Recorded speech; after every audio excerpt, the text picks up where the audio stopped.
कालपुर नाम के एक गांव में सफर करने वाले लोगों को बहुत दिक्कत होती है। वो इसलिए क्योंकि कालपुर को दूसरे गांव के बीच बहती नदी से जोड़ने वाली एक ब्रिज हमेशा टूटती रहती है। पता नहीं हमारे गांव पर किसी बात का श्राप है या ब्रिज बनाने वाले ही मूर्ख हैं। नदी के पास जाते ही डर लग रहा है। इस बात से तो तुम भी परेशान है गीता। सभी व्यापार बंद हो गए हैं और हम इस गांव में फंस गए हैं। गीता और गोपेंद्र आपस में ऐसे बात कर ही रहे थे, तभी वहाँ पर उनका बेटा आता है और ऐसे कहता है, हाँ पिताजी, मेरी वो चाबी बहुत कीमती है। अब मैं क्या करूँ? वो नदी पर ऐसे फंस गई है कि उसे निकलना मुश्किल है। पहले नदी के पास जाते हैं, उसके बाद सोचेंगे क्या करना है। ऐसे कहते हुए गोपेंद्र और दीपेंद्र नदी के पास जाते हैं। दीपेंद्र की चाबी उस नदी पर इस तरह से थी कि उसे देखकर गोपेंद्र के मन में एक ख्याल आता है, पैसे कमाने और गांव वालों की समस्या दूर करने वाला उपाय। तेरी ये चाबी कितने पैसों की है, ये बता सकता है दीपेंद्र बेटा? यही कोई 50,000 से भी ज्यादा की है पिताजी। आप मुझसे ये सवाल क्यों कर रहे हो? इसे यहाँ से निकलने में मेरी मदद ना करने का मन तो नहीं बना रहे हो ना? तेरे इस सवाल को हाँ भी कह सकते हैं और ना भी कह सकते हैं। मेरे पास एक अच्छा उपाय है, मेरी बात सुन। ऐसे कहते हुए गोपेंद्र अपने बेटे से उस चाबी को वहाँ पर रखकर उसे एक पुल की तरह इस्तेमाल करते हुए उस पार से चलने वालों से टिकट कहकर पैसे लेंगे। ऐसे वो चाबी भी उन्हीं के पास रहेगी और पैसे भी कमा लेंगे। तब दीपेंद्र, बात तो आपकी बहुत अच्छी है पिताजी, लेकिन इस चाबी की कहानी कुछ और ही है, इसलिए इस चाबी को यहाँ पर रखना मुमकिन नहीं है। तुझे ये उपाय अच्छा लगा? मेरे लिए यही बात काफी है। तू चिंता मत कर, जो भी होगा मैं संभाल लूंगा।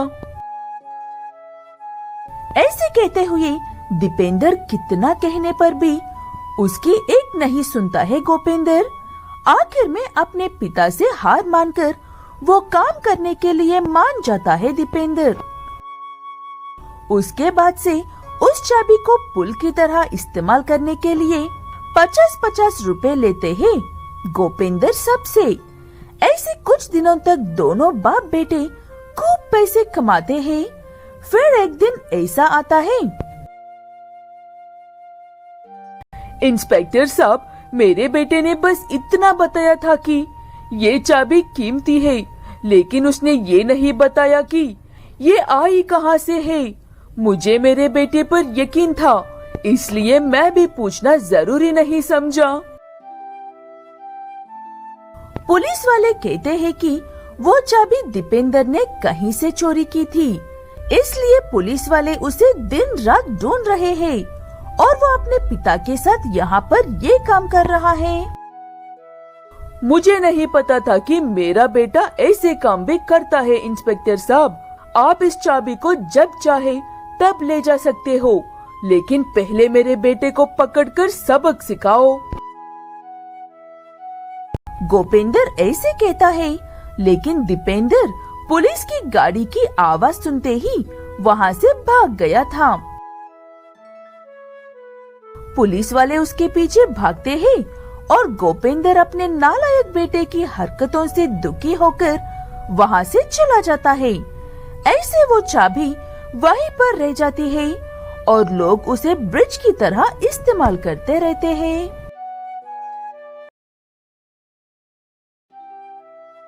जौलपुर नाम के एक गांव में नटवरलाल नाम का एक लड़का रहता है।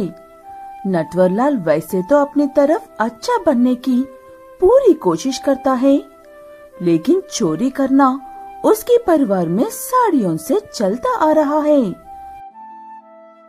इसलिए वो ना चाहते हुए भी विरासत में मिली अपनी उस आदत से खुद का पीछा नहीं छुड़ा पा रहा है।